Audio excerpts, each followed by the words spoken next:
Hey, everybody. Welcome to another episode of the Businessology Show. We are, I think, going into our 11th year, and so we bring some great guests on here to talk about agencies and growth, profitability, metrics, things that I love to talk about. So really pumped. We've had David Baker on our show a while back. It's been a long time. I can't even remember. So David is going to be joining us again. And so you know David Baker if you listen to our show. So New York Times 5-time author. He says hopelessly homeless politically and spiritually, but a strong point of view, but attempts to remain epistemologically humble. So thankful for that. You also know him as the other half of the Two Bobs podcast that he and Blair do. Great show. And The Business of Expertise, his book, probably one of my most suggested and offered books to a lot of our clients. So what we're going to do is a part 2 show. This is part 1 of a part 2. And part 2 is really going to center more on his book that he wrote a while back, Financial Management of a Marketing Firm, something I would be pretty interested in. Part 1, this show right now, is going to be a little bit higher level. So I'm pumped to have David on the show. So David Baker, thanks for joining us on the Businessology Show. I appreciate it. Glad to do it. This is my last big thing of the week. I don't usually do anything on Friday. To do something like this, it's fun. This is my 3rd appearance today on different things, and I've really been looking forward to doing this. I appreciate cool. The role that you and your team have in the industry. Yeah.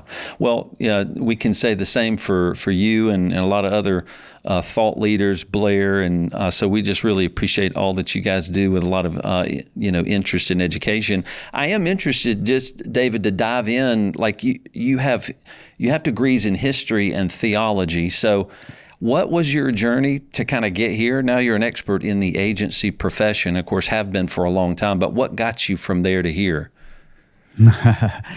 Oh, it's such a weird, winding path. I'm a U.S. citizen, so I was born in the U.S., but then when I was young, my parents were medical missionaries, so we went overseas when I was 5, and I didn't come back to live in the U.S. till I was almost 20.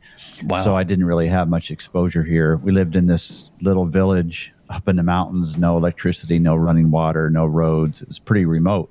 And when I came to the U.S., I was thinking that I went, high school, college, and then grad school for 5 years full time. And I was headed to teaching linguistics and anthropology. That was what I was really interested in. But I just had sort of a revelation in the middle of all that around the lack of academic freedom and decided, I'm really glad that I did all this work, but I don't really want to do this as a profession. And I'm looking around in town and noticing the quality of the ads, and they just sucked, honestly. And I thought, oh, man, I could do better than this. I wasn't very humble at the time. So as I was managing a publisher and doing typesetting in foreign languages and responsible for their marketing, and just sort of took that experience to running a firm. So I had an independent firm. We were small, 16 people for 5.5 years. And where the story gets interesting is that I didn't know anything about business at the time.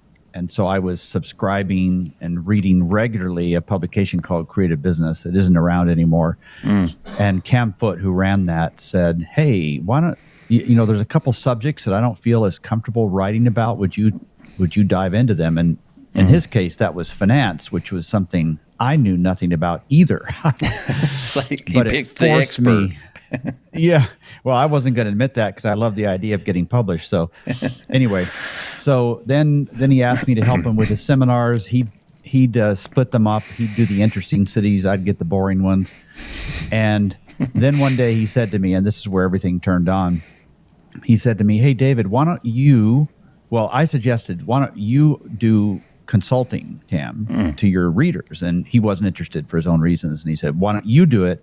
I'll put an ad in the publication. You give me 10% of everything you make. Wow. So that was really the launching of my career, because people started calling, and it just very quickly took over what I did. And since then, that was 28 years ago. Since then, I've just been learning a lot every year. Yeah. Wow. That's a cool journey. And that's a journey we hear when we read about consultants, that general term. That means different things to different people. But a lot of times they got accidentally forced into some kind of consulting environment. Right. all the ones I follow, they just got, that somebody accidentally said, will you help me? Right. And you just start helping people. And that is a lot of what consulting is. You're helping people. Is it mostly you consult with people that are in trouble, or they're fearful, or they're trying to unravel some mistake? Is that what you're doing in consulting?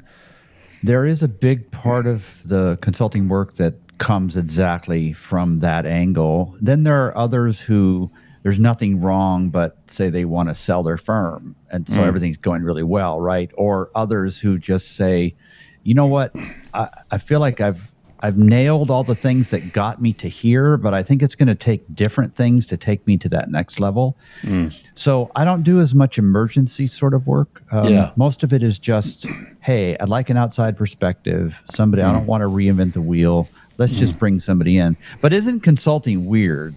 Because there's no program, there's no college program for that. To be a good consultant, you have to be articulate, you have to be intelligent, you have to be observant, and you have to be pretty bold too. So it's so interesting how consulting is so important to our world, but people who come to it from very different perspectives. Yeah. Well, and I guess that's why it has the label that it does, like, the jokes about consulting, Right.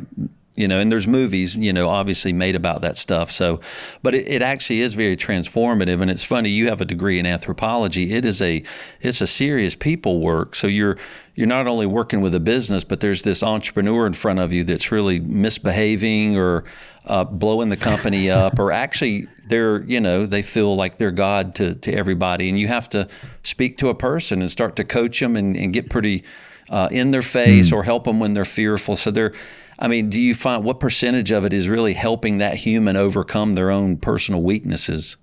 Yeah. Well, and then here I am trying to overcome my personal weaknesses and working with somebody else to overcome their personal weaknesses. Yeah.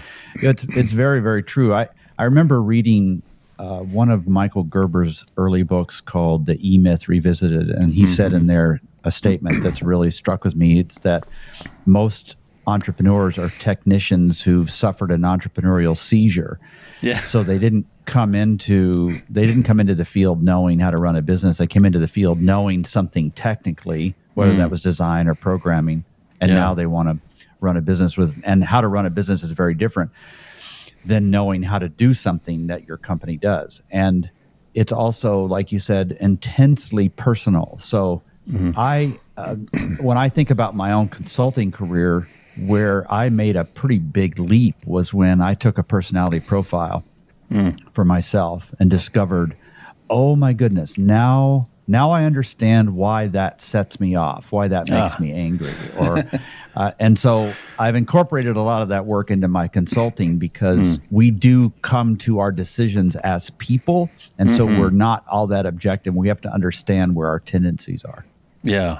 And and it's hard, right? It's hard for us to see our own issues often without the help of a counselor, therapist, or a coach. And so it makes sense that consultants are valuable. What do you think? We do consulting, but it's with entrepreneurs. These happen to be very particular people. They can be chaotic, huge personalities, little blind, pretty self-aggrandizing, however you say that.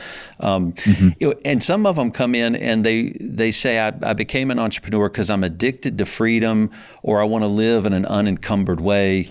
And they have this label of freedom that they're seeking in entrepreneurship. And sometimes we find that the root of that, it becomes a lot of their problems because they don't lean into the structure that larger entities, like if an entrepreneur grows, they mislabel freedom to be something that starts to really hurt them because they don't live within a structured system that actually will allow a company, a human-based organization, to scale. How often do you find the entrepreneur is in their own way, I guess is a phrase we could say? Well, I think it's not as bad as it used to be, maybe because we have so many good examples of excellent management practices, but it's still there for sure. And I see exactly what you're talking about frequently, where an entrepreneur will, let's say it's a male, and he he thinks back to his experience, and one of the things he hated at the firm he worked with before he launched his own was timesheets, for instance. And so he goes, and one of his vows is, we're never going to have timesheets. And then he realizes, oh, well, maybe there's a purpose for them temporarily, but now I'm a little embarrassed because I just said we don't need them, right? Or they manage employees as if they are just the same, when in fact employees are not generally entrepreneurial. They want more structure than the typical entrepreneur wants. So trying to do them a favor, you give them all kinds of freedom when in fact they're actually craving a little bit more structure, job title, reporting, relationships, frequent reviews, and all of that sort of thing. I did a really interesting experiment, and it was unintentional. I was trying to study roles and how people work together and how much of each one you need and how they interact and all that stuff. And so in the process of that, I spent $300 and some thousand, and 23,000 people were subjects in this study. And wow, that's cool. At the end of the study, I realized that, oh my goodness, I have 1,340 principles in here. I wonder what I could, in that group of 23,000, I wonder what I could learn from them. And so I started with the personality profile side to see if there was any pattern, like introvert, extrovert, organized or not, objective or not. And there was a single common characteristic of the 1,340 principles. All but 4 of them had this common characteristic, and it was that they were not risk averse. So they were willing to take risks. Okay. Wow. And wow, there was nothing else unexpected. in common. That's unexpected, really. And because they're willing to take risks, they tend to make lots of decisions, and a lot of them are wrong, but there are enough correct ones that it saves them from the bad ones. And so it's always really shaped how I think about these people. In fact, if you have somebody you're thinking of making a partner and they're risk averse, then just don't do it. Like, they're not going to be good. That's right. That's so cool. But it's when you work with entrepreneurs, after a while, you start to really care. I care. We really love the entrepreneurial person. Some of it can really see the value of having an objective person. We ask them, are you familiar with coaching? They're all in therapy. So they're like, oh yeah, man, I know how to seek advice from other people, especially the healthier ones. They're like, I realized a long time ago how unhealthy I can be on my own or being alone. And they happen to be just such powerful people, but sometimes the underbelly is so soft, sometimes very scared people, and they want somebody to take care of them so they can go conquer the world. And it's so cool. You can really provide some structure and care and guidance, and it really does promote them to go do amazing things. Have you found that in the entrepreneurs you care for?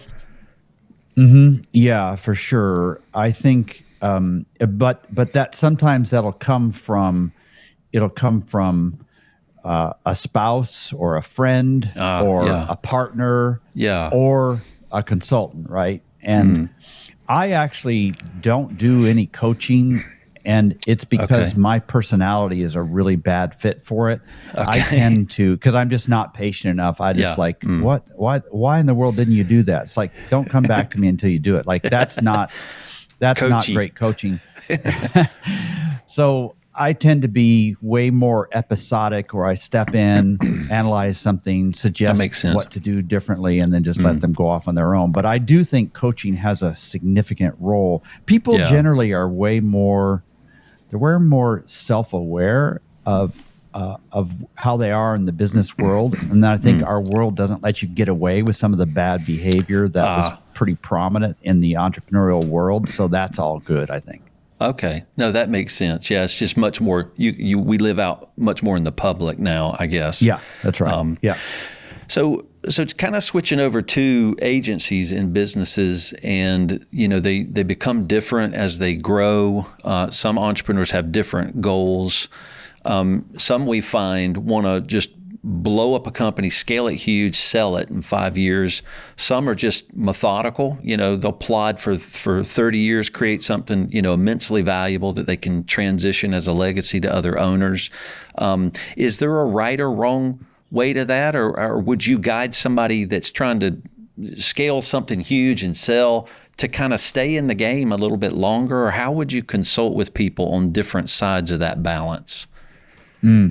Well, the first thing I want to make sure of is that whatever their approach, it fits who they are. I think what would be wrong would be for somebody who doesn't want to manage growth to decide they need to grow. Okay. And so I just find that that's a very amoral, sort of an ethical decision. So I want somebody to decide on growth based on the role that they want to have. So if they still want to be close to the work or close to the clients or one or both, then they shouldn't grow, because it's going to really fall apart. The business is going to demand some things of you that you're not willing to do because you're head down still doing the work. But if you love the challenge of building a growing, thriving, exciting organization, then I think that's a fantastic way to go. But I don't think one way is better or the other. I think it just needs to be a fit for your personality. Okay. And maybe would that entrepreneur not always know early in their agency career what they should do? A lot of them are very confused. Would you counsel them through that? You kind of help them go, would you say, from what you've told me, it sounds like you probably should go this way, not the way you've been going. Would you give them that kind of advice? For sure. And sometimes I'm the only person that's spoken into their world that directly, because you can see the signals that they are embracing management or they're not embracing management. Nobody in their right mind comes into this field primarily driven by the desire to make money. There are just so many easier ways to make money. You get into this field because you love the work. And then you keep asking yourself the question, what do I want to do? And your answer will change frequently. And so you have to keep asking yourself that question and then make sure that the business is yours and the business doesn't own you. So here's an example. This sort of touches on something you said earlier. People start these businesses sometimes right out of school, but usually after they've worked for somebody else in the field. Right. And they do it because they feel like, okay, I could make more money. I wouldn't have to work as hard. I could control the clients that we have. Those are three big reasons. And then 4 years later, 7 years later, they wake up and said, all right, let's just ask myself these questions. Am I working less? Am I making more? Do I have more control over my clients?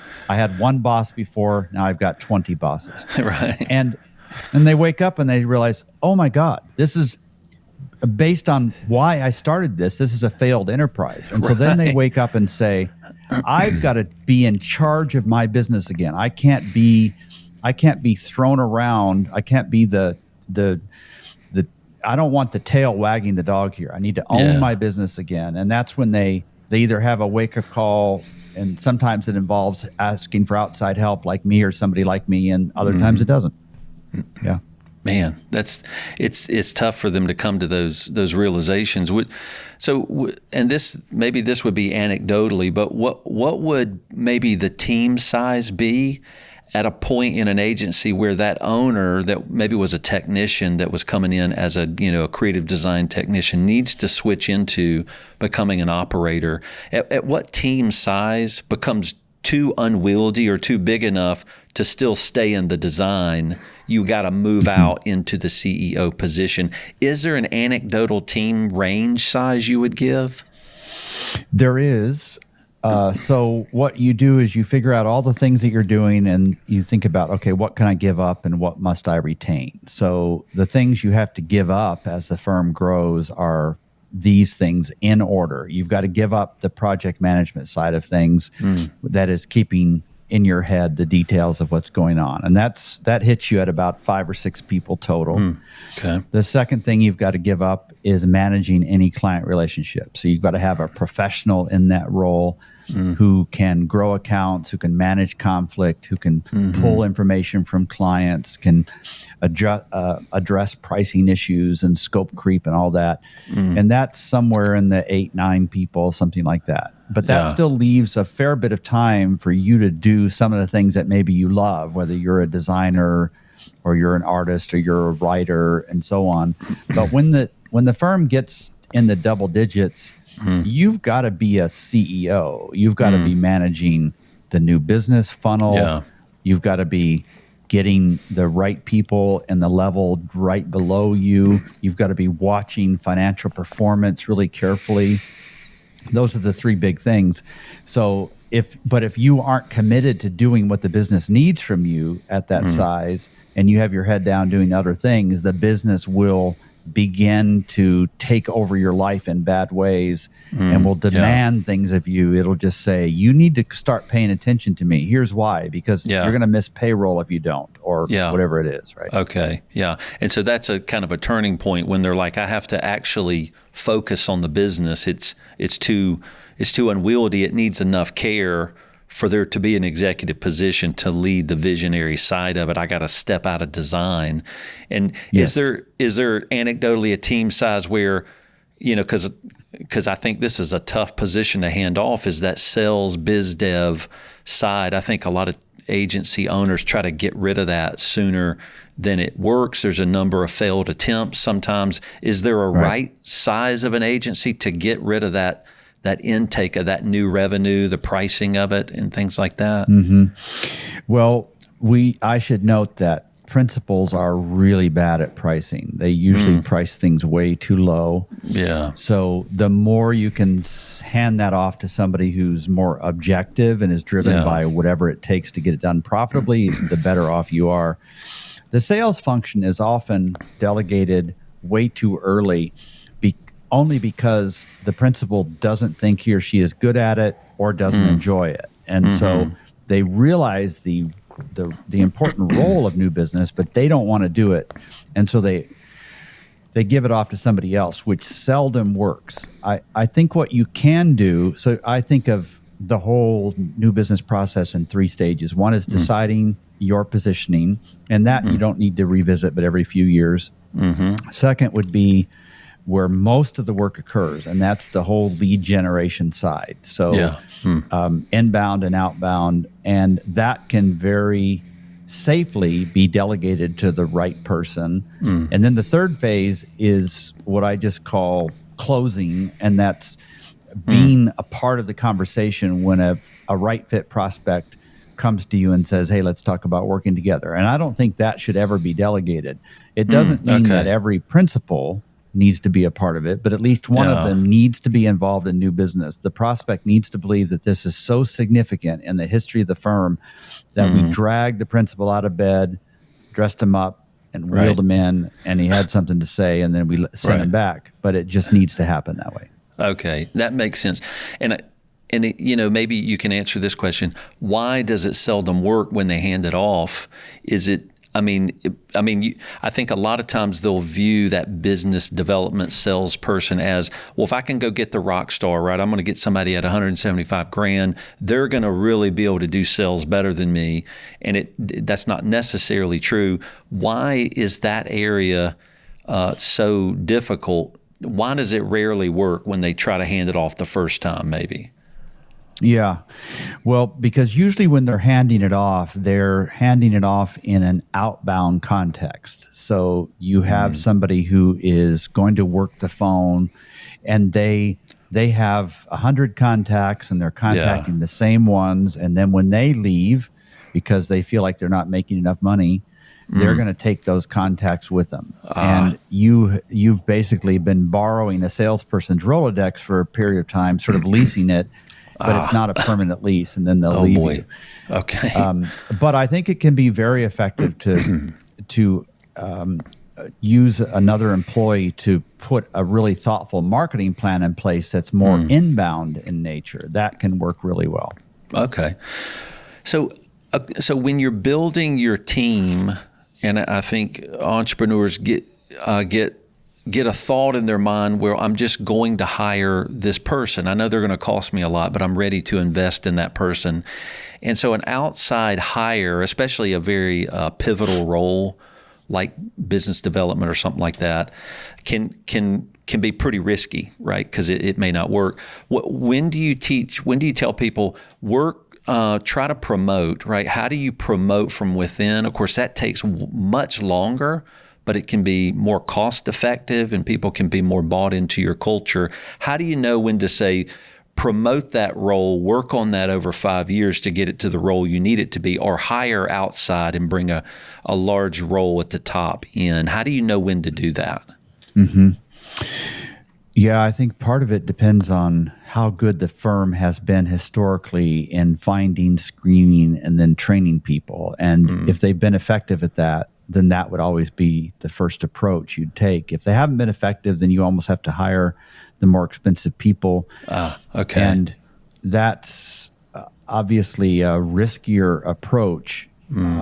I favor hiring a few really, really skilled people at certain roles, and then, but for most of the roles, just having a really active recruiting campaign. I've felt for about a decade now that it's actually harder to find good team members than it is to find good clients. Good clients are almost everywhere.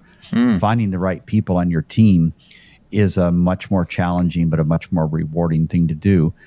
There's a pretty big movement to nearshore or offshore team members as well, and that can work really well for certain roles, not for other roles. So I think we haven't really figured out, we haven't settled into a comfortable place. We're still experimenting a lot with this. Okay, and it makes sense what you're saying. And just to reiterate what you said it's maybe in the past decade been harder to find team members than it is clients. Right. And is that a generational change? I mean, this especially the digital agency profession has not been around very long. Is it more that the profession's not that old, or is it generations are changing and people are different now, or what is driving that, do you think? Well, there's probably, I haven't studied it thoroughly, but my instinct tells me that there's more turnover in the sense that people in the field have discovered that it's not a life sentence to work in this field, that they have many possibilities. Once they've exceeded as an employee, as a team member in this field, they have lots more options than they used to. So you have, for instance, a lot of the tech firms are sort of taking the very best people with promises of more money. So that's part of it, right? Schools have generally done a very poor job of preparing people for the real world in this space. And so we're having to recruit from other areas. Like if you look at some of the areas where we're getting non-traditional employees from, it's from elementary ed and from the legal profession, and for very specific reasons, right? And so when you're going to find somebody that hasn't come from a traditional background, you've got to look in many more places and you have to screen them much more carefully. So it's just a lot more work to find. In the past, if you needed a designer, you'd go to maybe RISD or Pratt or, one of those, one of the big name schools. And if you got the top one or two second person in that class, it was probably a safe decision. Well, hiring is way more complicated than that nowadays. It's just, it's fun though. It's fun. Yeah. Well, it's fun. And when you find that person, you're so thankful that the person you find that's committed to their role, that's committed to the mission or the purpose you kind of, gave them when you're orienting them into the firm is much better, even if they're not technically that far along, because you can really take somebody with a heart for the work of that company and transform them. It's going to take a while, but they get pretty deeply embedded in the culture. So great hiring, I guess, becomes a long-term game, would you say? Yes, absolutely. Like I do a lot of work with repositioning firms, so figuring out what their business strategy is, and then we built a marketing plan on top of it. And I've felt like we should be doing the same sort of work for employees. But the positioning there is the culture, and that exists, and it's usually very strong. What we're missing is a marketing plan for people. We have a marketing plan for clients, but we don't have a marketing plan for people. And I think that's one of the roles that a principal should have, as a constant marketing plan for people. Which maybe in the past 10 years sounds like that's a new role that now an executive needs to take on, which is a marketing plan for continued hiring of people, something maybe they didn't have to have 10 years ago. So they have to shed something else to now take this new role on that the profession demands of them now, I guess. Is that right? Right, exactly right. And the rapid turnover on the surface seems like a terrible thing. It's a big obstacle that we have to keep addressing. I want principals to think of it as an advantage, that you bring people in and they work with you for 2 or 3 years, and you don't try to hang on to those people. You just recognize that your firm is really unique and vibrant because of the steady stream of people.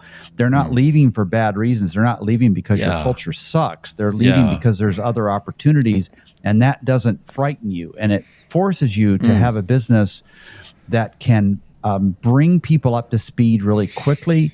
The business isn't depending on really smart people who are using their intuition to just do good work. No, it's more systems or model driven, where we can plug more ordinary people in because they're easier to find. Yeah. That's cool. The philosophy. That's cool. Well, okay, so let's switch a little bit to the situation that our world's been in the past 3 years, and the kind of the financial ride, or the up and down that we've seen agencies in the past couple of years. And since we only serve digital agencies in our firm, we have definitely seen patterns. What patterns have you seen financially, as far, maybe more focused on the agency's revenue coming in? Like, when does revenue stagnate? When has it? Why is it now? Is it up? Is it down? What are you seeing in the profession? Well, 2.5 years ago in March of 2020, remember, we were all sitting around. We had no idea what's happening. We're wiping off our Amazon packages to save our lives, and doing a lot of meaningless stuff. And then for, 6 or 8 weeks, there was a lot of uncertainty about what was going to happen. You'd get the PPP money and you think, this is saving my life. And then a year later, you look at the balance sheet and you realize you've not spent a single dime of the PPP money, that things were not nearly as bad as you thought they were going to be. And so I think overall, firms are in really good shape. Some of the weak kids got thrown off the merry-go-round while it was spinning during the early days of COVID, but the rest of them are actually strong. They're more bulletproof. They've understood they've understood their business fundamentals way better than they ever have. So 21 was a pretty darn good year. 2022 feels a little bit soft, but our feelings are not really reflected in the numbers. The firms are generally doing pretty well right now, but I think there's enough uncertainty about the world stage and about politics in the U.S. and the recession that we're apparently in, depending on your definition. So it doesn't feel great, but the business results have been pretty strong so far. Interesting. Well, and also it's wild, through COVID, that wasn't the only thing going on, right? Politically, culturally, and now globally, financially, all other things have been going on that are making it difficult. And you're saying that's just the school of hard knocks. The ones that are left over are they may not even feel great, but they're just stronger now. Yeah, right. I mean, those of us that have been around a while can see how these things happen, like 2001, 2008, and 9, COVID. And so when there's a dip in your numbers, top line or bottom line, you realize, oh, okay, well, that's going to happen. It's a season. I need to adjust pretty quickly. I need to watch things carefully, but this is not fatal. We'll get through this, right? Yeah. What do you tell them? Listen, you need to have 3 to 6 months of cash, in the bank. Like, what do you tell them as a key to kind of moving forward to stay healthy?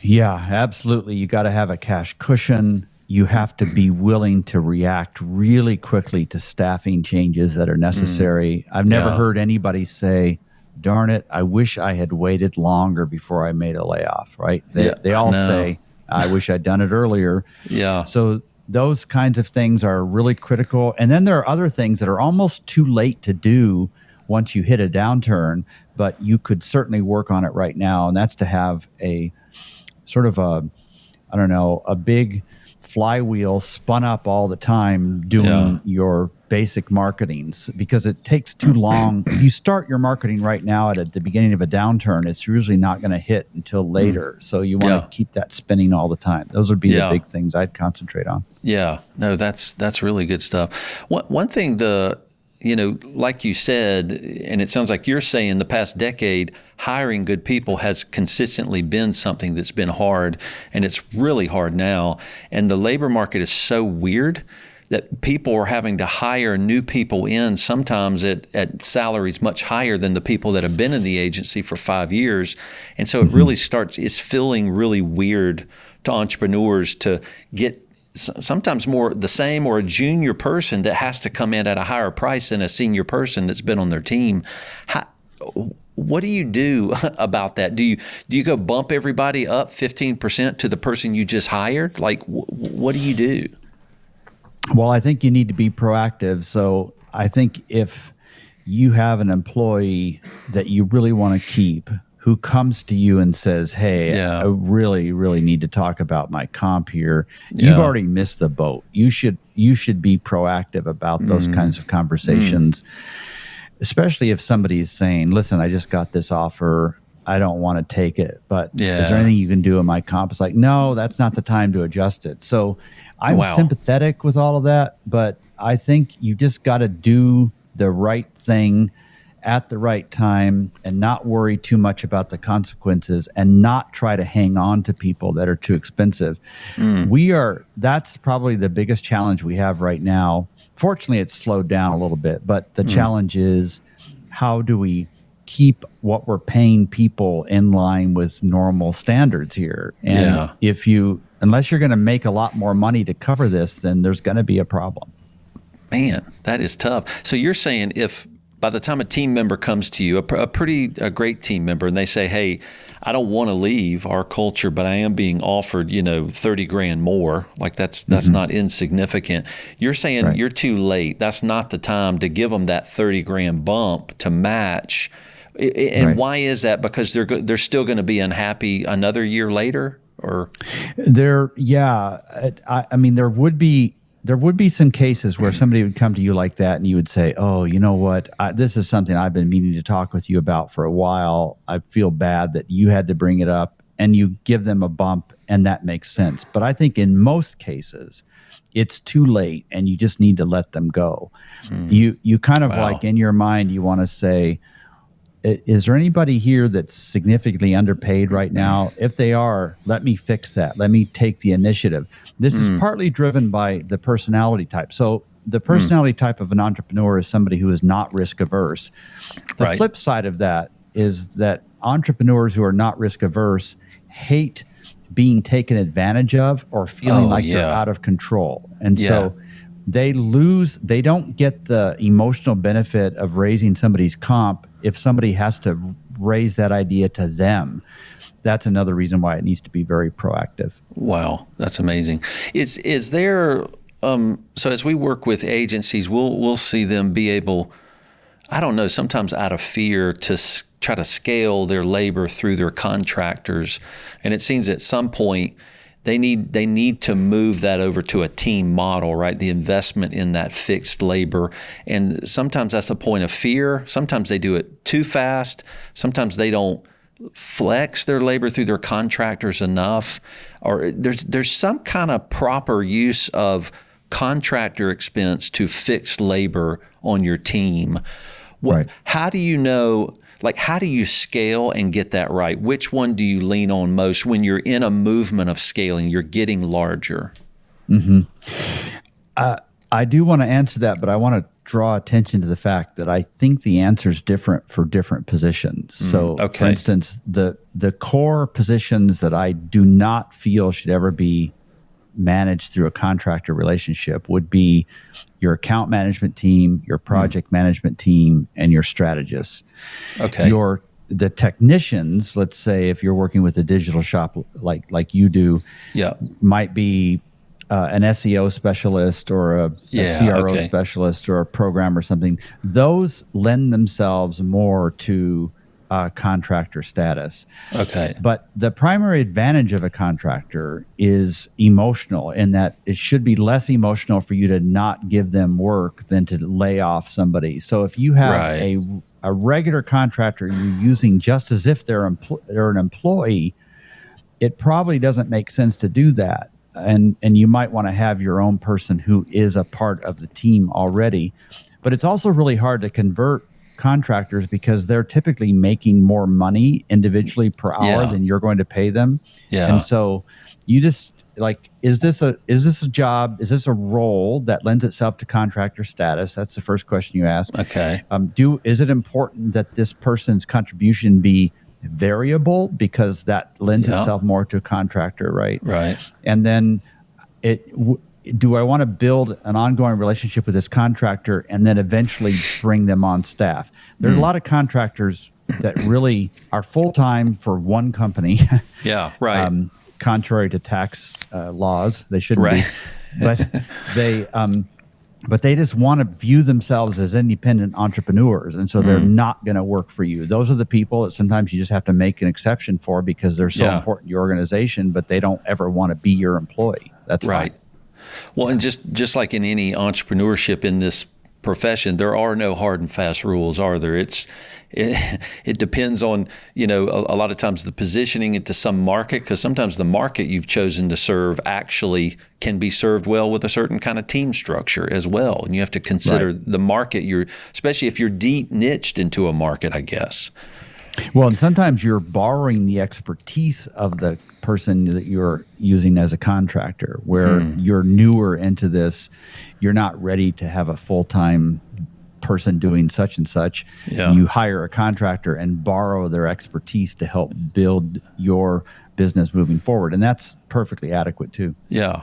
Well, is there ever a reason, I guess there's also the difference between contractors and team is there's a huge cultural difference, obviously. Is there a time to get somebody out of your culture and say, you know what, you actually are a contractor. It's obviously what you want. You're not adhering to the culture. You're not part of the team. You won't participate. And so when do you get them off your team roster and put them into a contractor status, or do you just not do that? Do you just fire them? No, I think it could be very viable to do exactly what you said. Somebody who is not a great fit culturally, but is really, really talented. Yeah. Those are actually the most dangerous people to keep on staff, because you keep them because they're very talented, but you're overlooking the fact that they don't fit culturally. So that would make sense. It's usually not a permanent move. It's usually just a transition where it's less painful than firing somebody. And so you do this, and then eventually the contract hours drop. Sometimes you even do that by giving them a client who may not be a great fit. They're both a bad cultural fit. And you say, listen, you go your own way. This will make it less painful for you. I don't like this client anyway. Yeah. And just, you get rid of both problems at once. Yeah, package them. It's a package deal. Send them on. Yeah. That's funny. Well, so if maybe typically we find labor being 45-50% of gross profit or whatever generally, is that right? Is that right now? Is it higher? Has that percentage gone up a little bit, or what do you think about that labor metric? It has gone up, but I don't think it should. It's sort of like, if my physician says, all right, you're 5'11", David, you should weigh 168. It's like, I say, I live in a city, or I like these kind of foods, or I'm certain, it doesn't matter. The standard is the same. So, more and more people are violating the standard, but that doesn't mean the standard's bad. It just means they're violating it. And I think it's going to it's going to catch up to them. I'm fine paying people a certain percentage of the total revenue, but if your revenue is not increasing to match that, and it's true, like the financial performance of of our branch of the professional services is the worst of all the branches. It's just true. When you look at our fee billings per full-time equivalent employee, you look at our net profit, you look at how likely our firms are to sell, we are the underperforming stepchild in every way. That doesn't mean there aren't any really strong businesses, but we tend to overlook some of the basic rules of gravity, thinking they don't apply to us. That's funny. So, as we're kind of wrapping up here, I'm interested about, because, in this time post-COVID or whatever we are, I don't know, pre-recession, however you want to label what we're at, a lot of entrepreneurs are thinking about buying, selling. They're thinking about large transitions in their life. And so can you give us a little guidance on somebody that's thinking through, like maybe she's like, I want to sell my agency, I'm tired of this, or she's like, I'm I'm seeing the opportunity to expand. I'm going to go acquire some agencies. What's a little guidance to help an entrepreneur know when to do that or when not to do it?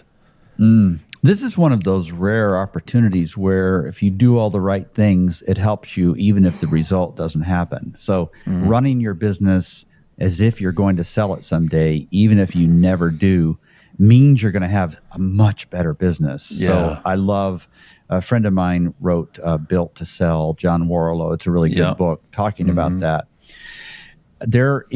So I've done, almost 200 equity transactions at this point. I've never been busier doing that. I think there's a lot more activity. Some of the activity isn't super, it's more of an acqui-hire where it's not a full price acquisition.